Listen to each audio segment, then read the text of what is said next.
Yesus tuh ngomong gini nih, aku datang bukan atas kehendakku sendiri, tetapi aku diutus oleh Dia, yaitu Allah yang benar, yang tidak kamu kenal. Aku kenal Allah, sebab aku datang atau diciptakan atau dikirim oleh Allah, dan Dialah Allah yang mengutus aku, dan tidak turut dihukum sebab ia sudah pindah dari dalam maut ke dalam hidup. Ini tuh seperti mualaf. Menjawab ocehan ngawur mualaf Erik Rianto. Yesus itu bukan Tuhan, tetapi utusan Tuhan. Ulasan ini penting dan menarik. Saya mendorong Bapak Ibu Saudara berkenan menonton sampai tuntas. Sebelumnya, mari kita menyaksikan ocehan ngawur mualaf Erik Rianto berikut ini. Hayo loh, malah Yesus bilang begini nih di dalam Lukas 4 ayat 18. Roh Tuhan ada padaku, oleh sebab Ia, yaitu Allah, telah mengurapi aku untuk menyampaikan kabar baik atau Injil kepada orang-orang miskin, dan Ia, yaitu Allah, telah mengutus aku. Inilah pekerjaan yang dikehendaki Allah atau dikehendaki Allah, yaitu hendaklah kamu percaya kepada Dia, yaitu Yesus yang telah diutus sama Allah. Itu terdapat dalam Yohanes 6 ayat 29. Loh, bahkan ketika Yesus mengajar di bait Allah, Yesus tuh ngomong gini nih, memang aku kamu kenal dan kamu tahu dari mana asalku. Namun aku datang bukan atas kehendakku sendiri, tetapi aku diutus oleh Dia, yaitu Allah yang benar, yang tidak kamu kenal. Aku kenal Allah, sebab aku datang atau diciptakan atau dikirim oleh Allah, dan Dialah Allah yang mengutus aku.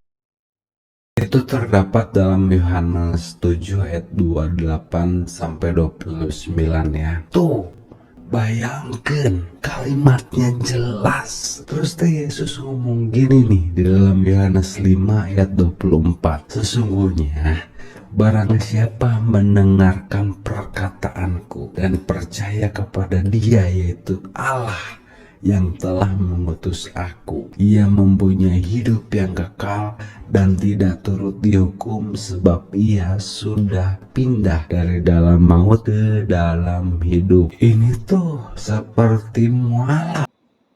Baik Bapak Ibu Saudara, tadi kita sudah menyimak dan memperhatikan ocehan ngawur atau penjelasan yang super keliru dari seorang mualaf bernama Erik Rianto.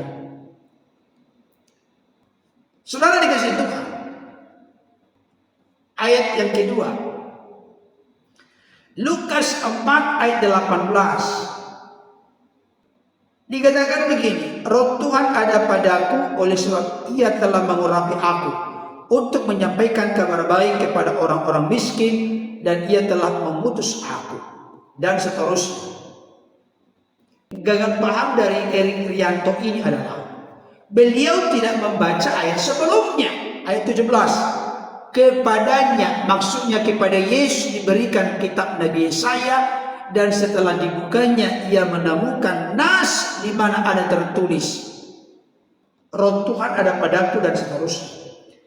Di mana tertulis isi ayat ini di kitab Yesaya?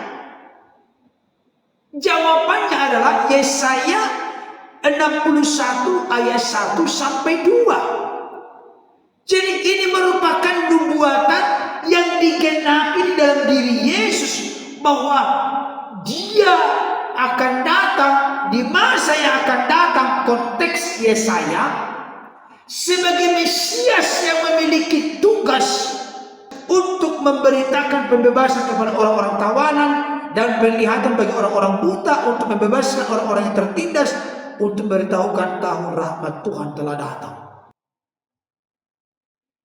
Jadi ini berbicara tentang nubuatan akan datangnya Mesias dan tugas pekerjaan apa yang akan dilakukan ketika sang firman itu nujul turun menjadi manusia atau mengenakan tubuh kemanusiaan. Jadi yang sedang dibahas di sini bukan mau menegaskan Yesus itu bukan Tuhan, bukan. Tapi Yesus membuka kitab Nabi Yesaya, dan ketika dibacakan maka nubuatan Nabi Yesaya itu pun digenapi lewat kehadiran Yesus sebagai Mesias yang dijanjikan. Yohanes 6 ayat 29 dikatakan begini, jawab Yesus kepada mereka, inilah pekerjaan yang dikehendaki Allah, yaitu hendaklah kamu percaya kepada Dia yang telah diutus Allah. Nah, mata atau penglihatan dari Erik Rianto ini fokus kepada yang telah diutus Allah. Berarti Yesus hanya utusan, bukan Tuhan. Kan kira-kira demikian yang mau disimpulkan oleh saudara kita Erik ini. Tapi dia tidak tahu inilah pekerjaan yang dikehendaki Allah, yaitu hendaklah kamu percaya kepada Dia. Kepada Dia siapa? Kepada Yesus, sang firman yang nujul turun mengenakan tubuh kemanusiaan sebagai utusan Allah. Perhatikan baik, percaya kepada Yesus sebagai yang diutus Allah, bukan percaya kepada Allah di dalam ayat ini, tapi hendaklah kamu percaya kepada Yesus. Kalau Yesus itu hanya nabi utusan, rasul seperti pemikiran Erik Rianto ini, ngapain disuruh harus percaya kepada Yesus? Jawabannya karena melalui percaya kepada Yesus, menerima Dia sebagai Tuhan Juru Selamat, diangkat menjadi anak-anak Allah dan menjadi ahli waris kekal dalam kerajaannya. Jadi diperintahkan di ayat ini supaya semua orang percaya kepada Yesus sebagai yang diutus Allah. Nah, sekarang sebagai yang diutus Allah ini gagal paham. Saudara kita Erik Rianto termasuk para polemikus Muslim selalu permanen gagal paham. Karena apa? Karena mereka mengartikan utusan dari sudut pandang pengertian, keyakinan, pemahaman, perspektif mereka kepada Nabi yang mereka kagumi dan hormati, Nabi Muhammad, sebagai utusan dari Allah. Sebutan istilah boleh sama, tapi pengertian pemahaman bisa bertolak belakang, berbeda sama sekali. Kenapa? Saya baca untuk kita Yohanes 8 ayat 42. Kata Yesus kepada mereka, jikalau Allah adalah Bapamu, kamu akan mengasihi aku, sebab aku keluar dan datang dari Allah, dan aku datang bukan atas kehendakku sendiri, melainkan Dialah yang mengutus aku. Perhatikan, berarti di ayat ini jelas secara eksplisit, terang benderang Yesus mengakui bahwa Allah Bapa lah yang memutusnya. Tapi jangan lupa, utusan yang bagaimana dulu? Utusan yang keluar dan datang dari Allah. Perhatikan baik, bukan utusan yang keluar dan datang dari rahim Bunda Maria, bukan.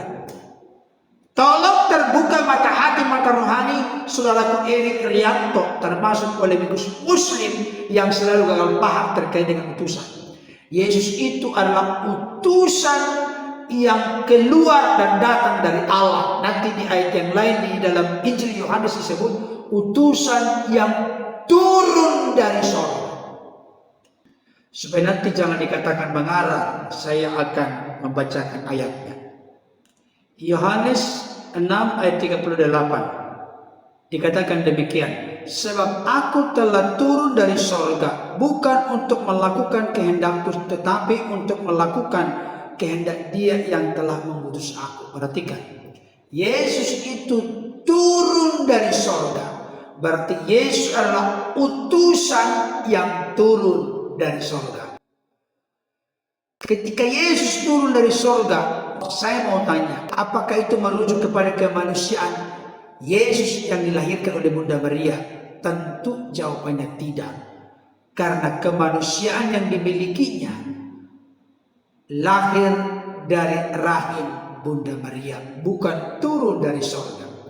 Jadi istilah boleh sama-sama utusan, tapi pengertian pemahamannya berbeda sama sekali. Utusan-utusan yang ada di dunia ini keluar dari rahim ibunya dilahirkan, tapi Yesus itu utusan yang turun dari surga. Berikutnya Yohanes 7 ayat 28 sampai 29 dikatakan begini. Waktu Yesus mengajar di bait Allah, ia berseru, memang aku kamu kenal, dan kamu tahu dari mana asalku. Namun aku datang bukan atas kehendakku sendiri, tetapi aku diutus oleh Dia yang benar, yang tidak kamu kenal. Aku kenal Dia sebab aku datang dari Dia, dan Dialah yang mengutus aku. Ketika saudara kita Erik Rianto mengartikan Yohanes 7:28-29, beliau berkata begini, sebab aku datang atau diciptakan atau dikirim oleh Allah. Gak ada kalimat atau diciptakan atau dikirim oleh Allah. Jadi beliau memelesetkan ayat 29, padahal jelas berkata aku kenal Dia. Maksudnya Yesus kenal Allah atau Bapa, sebab aku datang dari Dia. Yesus itu datang dari Allah, dan Dialah yang mengutus aku. Yesus mengenal Bapa secara sempurna, karena memang Yesus datang dari Allah, bukan diciptakan oleh Allah. Yang dicipta itu adalah natur, keadaan, sifat, tabiat Yesus sebagai manusia yang disebut dengan buah rahim Maria. Jadi ayat-ayat yang dikutip saudara kita Erik ini sebenarnya menunjukkan, membuktikan Yesus itu adalah utusan yang berbeda dari segala utusan. Karena apa? Karena Dia keluar dan datang dari Allah. Yohanes 5:24. Ini ayat terakhir. Dikatakan demikian, aku berkata kepadamu, sesungguhnya barang siapa mendengar perkataanku dan percaya kepada Dia yang mengutus aku, ia mempunyai hidup yang kekal dan tidak turut dihukum, sebab ia sudah pindah dari dalam maut ke dalam hidup. Nah, ayat ini juga dipelintir oleh beliau. Pindah dari dalam maut ke dalam hidup itu seperti mualaf, kata dia. Sudah pindah dari dalam maut ke dalam hidup, artinya maut itu kematian. Kematian oleh karena dosa. Semua manusia telah berbuat dosa dan telah kehilangan kemuliaan Allah. Tidak ada yang benar, seorang pun tidak. Kesalehan, hukum syariat, aturan, agama, perbuatan baik tidak bisa memulihkan status manusia berdosa. Hanya Dia yang tidak berdosa, yang datang dari sorga, Dia rela mati menebus manusia dari dosa, kematian kekal dan dari jeratan kuasa dunia ini, maka pasti hidup kembali dari keberadaan dirinya yang mati oleh karena dosa, bahkan memperoleh hidup yang kekal. Perhatikan ayat ini.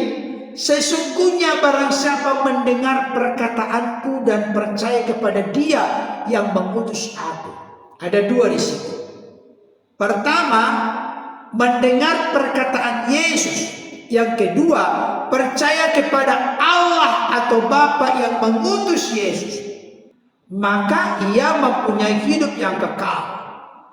Dua syarat mutlak di sini: mendengar perkataan Yesus dan percaya kepada Allah atau Bapa yang mengutus Yesus, baru memperoleh hidup yang kekal. Kalau digandingkan mendengar perkataan Yesus dan percaya kepada Allah atau Bapa yang mengutus Yesus menjadi syarat hidup yang kekal, apakah Yesus di situ diartikan hanya sebagai manusia biasa atau utusan rasul nabi seperti pengertian Erik Rianto ini? Tentu tidak. Karena mendengar perkataan Yesus merupakan syarat untuk memiliki hidup yang kekal. Percaya kepada Allah atau Bapa yang mengutus Yesus sebagai utusan yang keluar dan datang dari Allah juga syarat untuk memiliki atau memperoleh hidup yang kekal. Jadi ini bukan seperti mualaf, tidak berpindah dari Kristen ke Islam, apa gitu maksudnya? Bukan. Berpindah dari kematian kekal kepada kehidupan kekal. Oleh karena apa? Mendengar perkataan Yesus. Nanti perkataan Yesus apa? Percaya kepada Dia yang diutus oleh Allah dan percaya kepada Allah. Kiranya ulasan ini dapat makin menjelikan mata hati, mata rohani orang-orang di luar sana yang masih gagal paham terkait dengan kekristenan. Tuhan Yesus memberkati. Amin.